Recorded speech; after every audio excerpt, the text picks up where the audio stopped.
Hello friends, again welcome back to my channel.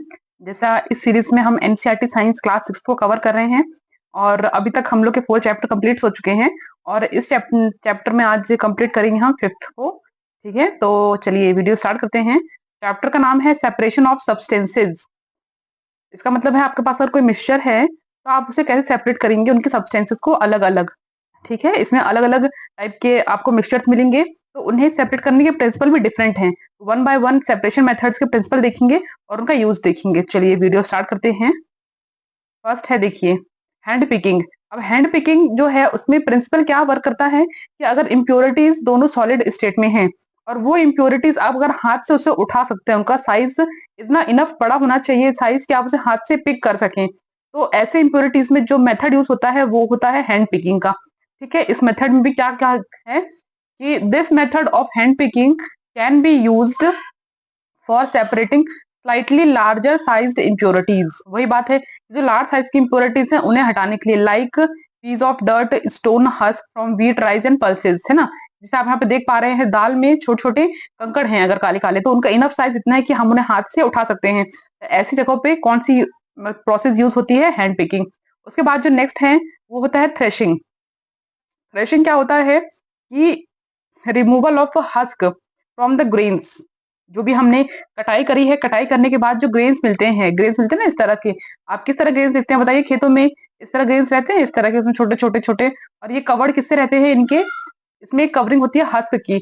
इसको सुखाने के बाद, जैसे आप इमेज में देख पा रहे हैं, इसको स्टोन में या फिर किसी हार्ड सरफेस पे पटकने से, स्टोन उसके क्या होता है पटकने से, बताइए क्या होगा कि उसका जो हस्क है उसमें से जो ग्रेन्स हैं वो सेपरेट आउट हो जाएंगे। और ये प्रोसेस होती है थ्रेशिंग की, है ना। इसमें क्या लिखा है देखते हैं। This process is used to separate grains from stalks. वही जो बात की गई है उससे सेपरेट करने के लिए इसको बोलते हैं threshing. In this process the stalks are beaten to free the grain seeds. वही बात है कि ग्रेन सीड्स को फ्री करने के लिए यहाँ पे इसको यूज करते हैं। ठीक है, उसके बाद है विनोइंग। अब विनोइंग क्या मेथड है? विनोइंग एक ऐसी मेथड है जिसे हम यूज करते हैं ऐसे मिक्सचर्स में जहां पे एक मिक्सचर अगर दूसरे से कंपेयर करें तो वहां पे बहुत लाइट होगा। मतलब अगर आपके पास एक सब्सटेंस हैवी है तो एक सब्सटेंस का वेट लाइट होगा। तो इस तरह के अगर आप मिक्सचर आपके पास है तो उसे विनोइंग के थ्रू आप सेपरेट आउट कर सकते हैं। जैसे यहाँ पे ग्रेन है। अब ग्रेन होते हैं, देखो गेहूं होता है इस तरीके से। ठीक है, आपको पता है गेहूं, बताइए किस तरीके से होता है? गेहूं जो होता है वो थोड़ा सा हैवी होता है ना। मान लीजिए गेहूं है इस तरीके से, गेहूं है। और उसके बाद अगर आपको उसमें गेहूं में कवरिंग लगी है इस तरह से हस्क की, दोनों का मिक्सचर है गेहूं का और हस्क का, तो आपको पता है हस्क जो भूसा बोलते हैं वो थोड़ा लाइट वेट होगा। अब आप क्या करेंगे, थोड़ी सी हाइट में, जैसे इन्होंने डायग्राम में शो किया है, आप थोड़ी सी हाइट में खड़े होकर यहाँ पे एक फैन ऑन कर देंगे। और फैन ऑन करने के बाद यहाँ से जो एयर आएगी तो एयर उस हस्क को उड़ा देगी। जब आप ग्रेन को नीचे गिराएंगे तो हस्क उड़ जाएगा और ग्रेन आपका नीचे सेपरेट हो जाएगा। देखिए जैसे एयर, यहाँ डायरेक्शन क्या है, ये एयर का है।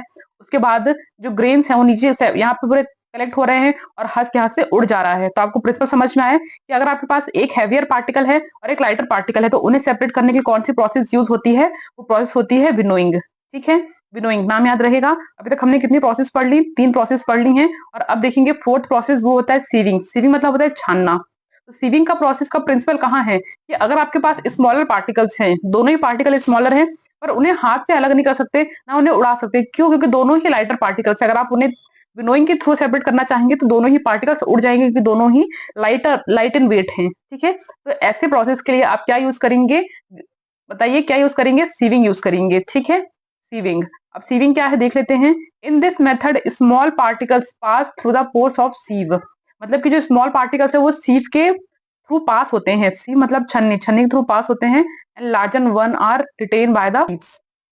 ठीक है, ये हो गई। उसके बाद जो नेक्स्ट है वो होता है sedimentation, decantation and filtration. Sedimentation क्या होता है? देखिए ये तीनों साथ में पढ़ेंगे हम। ठीक है, तीनों हम कैसे पढ़ेंगे? साथ में पढ़ेंगे।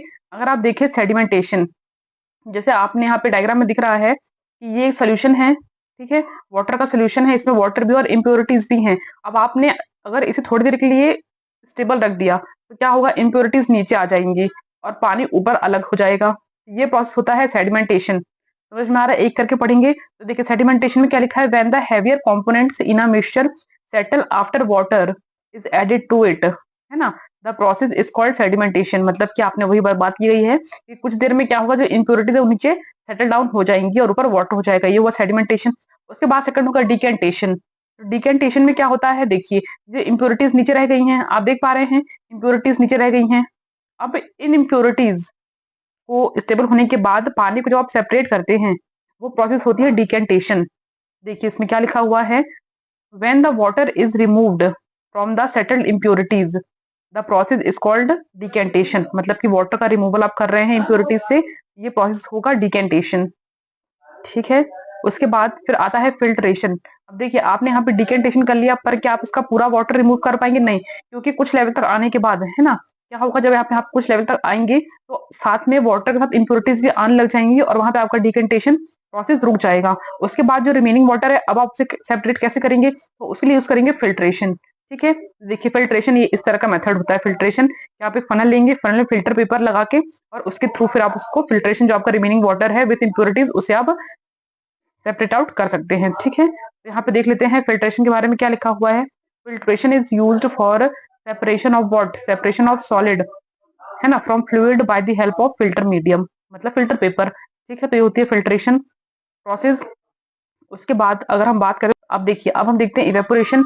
और इवेपोरेशन क्या होता है कि conversion from liquid to vapours, है ना। पर इसका आप यूज कहाँ करेंगे, इसका आप यूज ऐसी जगह पे करेंगे जहां पे आपके पास जो भी आपने लिया है सोल्यूशन, तो वहां पे एक है वॉलेटाइल कंपोनेंट, वॉलेटाइल, और एक है नॉन वॉलेटाइल। नॉन वॉलेटाइल मतलब जिसको आसानी से वो भाप बन के नहीं उड़ेगा, पर वॉलेटाइल क्या होगा, भाप बन के उड़ जाएगा। तो अगर इससे मिक्सचर आपके पास है तो वहां पे आप यूज करेंगे इवेपोरेशन। ठीक है। जैसे यहाँ पे एग्जांपल लिया है सॉल्ट सेपरेशन का फ्रॉम सी वाटर, तो आप क्या करेंगे, क्योंकि आपको पता है कि ओशन का पानी बहुत सॉल्टी होता है, तो उससे जहाँ जैसे यहाँ पे इकट्ठा करके कलेक्ट कर लिया और फिर पानी को हमने क्या किया कि लेट इट बी इवेपोरेटेड, और इसकी इवेपोरेशन होने के बाद सॉल्ट यहाँ बचेगा, तो ये प्रोसेस होती है इवेपोरेशन। ठीक है। And the last one is, दो यहाँ पे टर्म्स दिए थे, ये टर्म्स हम वैसे तो हायर क्लास में ज्यादा अच्छे से पढ़ेंगे, पर क्योंकि आपके में सैचुरेशन दिया हुआ है, सैचुरेशन और अनसैचुरेशन सॉल्यूशन क्या होते हैं दोनों देख लेते हैं। फर्स्ट है सैचुरेटेड सॉल्यूशन, इसके सेपरेट मैंने प्रैक्टिकल भी बना रखा है शॉर्ट्स में, आप चाहें तो वो भी देख के इसमें बेटर अंडरस्टैंडिंग आपको क्रिएट कर सकते हैं। ठीक है। उसके बाद है सैचुरेटेड सॉल्यूशन, चलिए डिस्कस कर लेते हैं। Solution in which no more salt sugar can be dissolved at a given temperature. क्या कह रहा है कि आपने यहाँ पे एक ग्लास लिया, ग्लास में आपने पानी फिल किया, अब पानी फिल करने के बाद आपने यहाँ पे 4 चम्मच क्या ऐड कर दिया, 4 चम्मच आपने यहाँ पे ऐड कर दिया शुगर। ठीक है। या फिर आपने चलिए सॉल्ट ऐड कर दिया, पर अब आप उसमें जब सॉल्ट ऐड कर रहे हैं तो और सॉल्ट ऐड नहीं हो रही है, वो सॉल्ट नीचे सेटल डाउन हो रही है। तो इसका मतलब क्या है कि अब वो सोल्यूशन आपका सैचुरेटेड हो चुका है, अब वो तृप्त हो चुका है। जैसे हमने खाना खा लिया, खाना यहाँ तक खा लिया पेट भर के, बिल्कुल गला तक भर लिया, खाना पूरा एसोफेगस भर गया, इतना खाना खा लिया। ठीक है। अब क्या होगा कि अब आप वो खाना खा पाएंगे? नहीं, क्योंकि अब आप सैचुरेटेड हो चुके हैं। क्या होगा, सैचुरेटेड। तो सेम वही बात यहाँ पर भी है, सैचुरेटेड सोल्यूशन ऐसा होता है जहाँ पे आप इतना ज्यादा सॉल्ट या फिर शुगर या फिर कोई भी सोल्यूट ऐड कर चुके हैं। ठीक है। क्या ऐड कर चुके हैं? सॉल्यूट। जो हम पानी में ऐड करते हैं वो कहलाते हैं सॉल्यूट। तो आप सोल्यूट वहां पे ऐड कर चुके हैं कि अब वहां पे और सोल्यूट ऐड करने की गुंजाइश नहीं है। अगर आप और ऐड करेंगे तो वाटर लेगा ही नहीं, वाटर क्या कर देगा, उस नीचे सेटल डाउन कर देगा, और ऐसे सोल्यूशन होते हैं सैचुरेटेड सोल्यूशन।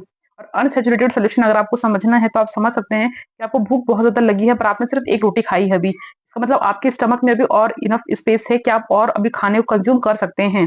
ठीक है। तो वही होता है अनसैचुरेटेड सोल्यूशन, कि आपने यहाँ पे ग्लास लिया और ग्लास में जो आपका वाटर है, ठीक है, ग्लास लिया और जो ग्लास में आपने यहाँ पे वाटर फिल किया है, तो इस वाटर में आपने क्या किया, इस वाटर में अगर आपके पास सिर्फ थोड़ा सा even pinch of salt add किया, फिर हाफ स्पून सॉल्ट ऐड किया है, तो आप इसमें और सॉल्ट ऐड कर सकते हैं।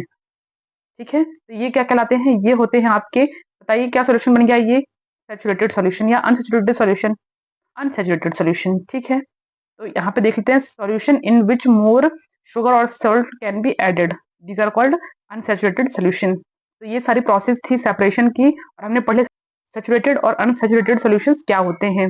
Hope you like the video, thank you.